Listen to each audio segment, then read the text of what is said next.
and loud in here, and I can't really change it. Gym is a gym, so I might try to redo this later, but I figured more people would be around right now than later tonight. So I might try to do it later.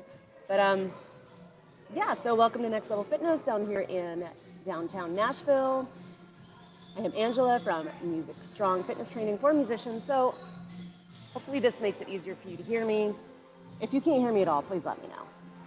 So we're gonna have that. It's just welcome to the gym. So I had a couple of questions, and figured let's answer them, right? So this is just a general Q&A. Like, what questions do you have about being in the gym, about maybe getting started, about doing any kind of exercise?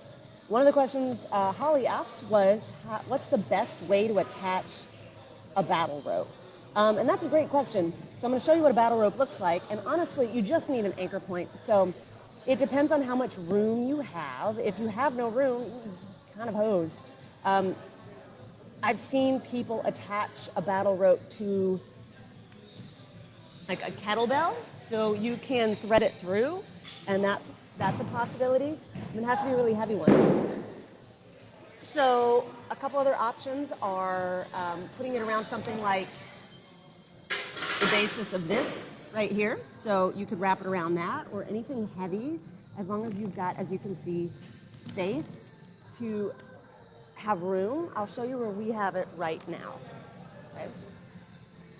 This is currently our battle rope setup, and we have a couple of other options that we don't use. So you can see, we've got one of these cool little things. It's just bolted.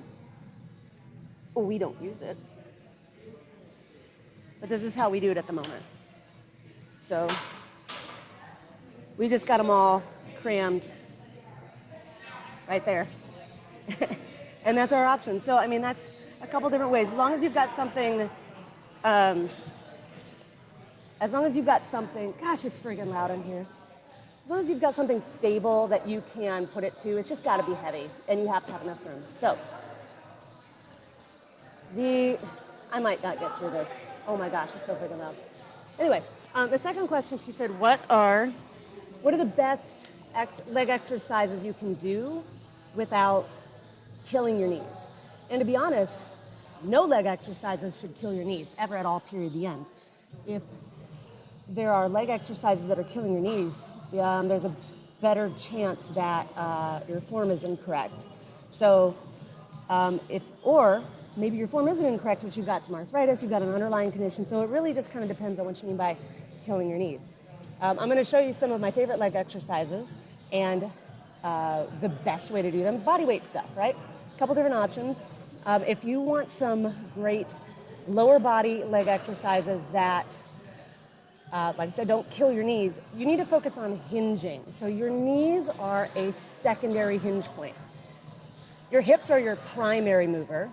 Your knees are your secondary mover. So if your knees are moving before your hips, unless that's the name of the game, unless that's the whole point of the exercise, you're doing it incorrectly. So your hips should move first, right?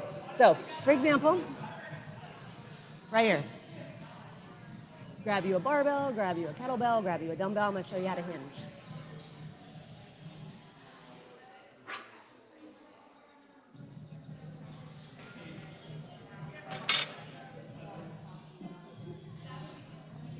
So if you take this barbell, what you're going to do, your hips hinge from this joint right here, right?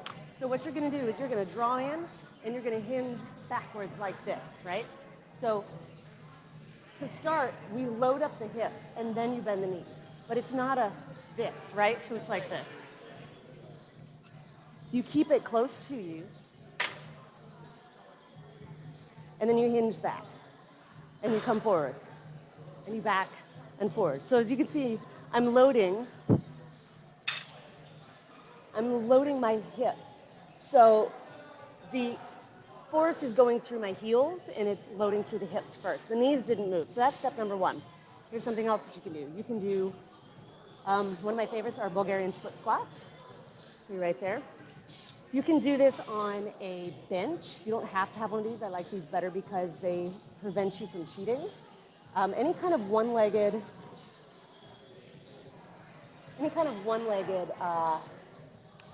exercise is great as long as you do it properly. So with Bulgarian split squats, they're a lot harder, but it's great for, let me move this right. They're harder, but it's great for one leg balance work. And a lot of us have, discrepancies between our legs, right? So one side is stronger than the other. That's how you even that out, right? So what you're gonna do, we're gonna use this right here. Hopefully you can hear me okay.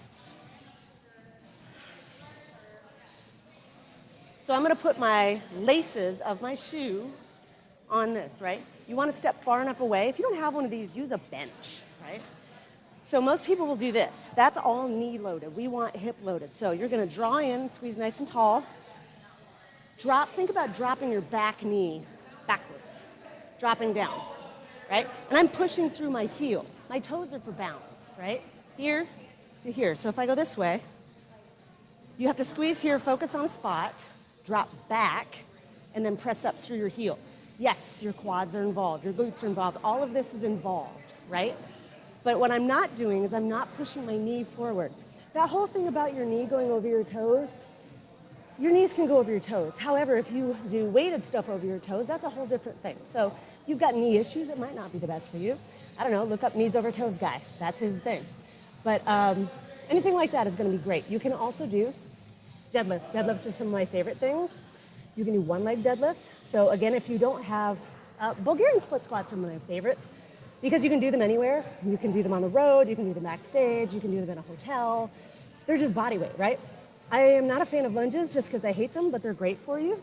I just don't like them. So if you like lunges and you want a different variation, you can do reverse lunges. Those are great. Again, if you're gonna do lunges, and I'll show you reverse because I've got a bunion and it bothers. But if you're gonna do lunges, what you're gonna do is you're gonna step back, watch my knee. It's not gonna go forward because again, we're putting the weight on the heels. Right? So let me find a spot. All right, so if I go here, right, I'm gonna go back and down. So you can see my knee is not going this way. It's about here, so we're going backwards, right? Your quad is gonna be loaded and that's fine, but it's not the primary mover, right? So that's probably one of my best suggestions. If you guys have questions, keep going. Let's go. I know it's loud, hopefully this is helpful. Another thing I like are deadlifts. And if you don't have, not everybody has barbell, right? But if you have kettlebells, you can use that.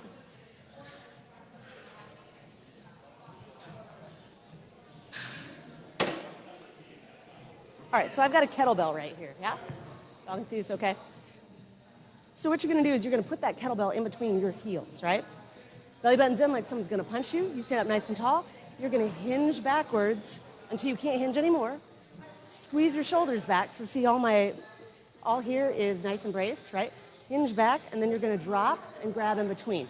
But you're gonna come up like that, right? So this doesn't load the knees at all, right? Should be totally fine. And if that's too easy, do a one leg version, right? Just like that. My other favorite exercise for legs are step downs. A lot of people do step ups, which is great for the quads. I find like a lot of people have poor balance and step downs are a lot harder. Let's see if I can find let's go see. I can do this.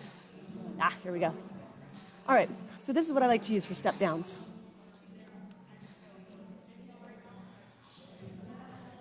So the key with step downs, and I'm sorry the lighting is terrible, it is what it is.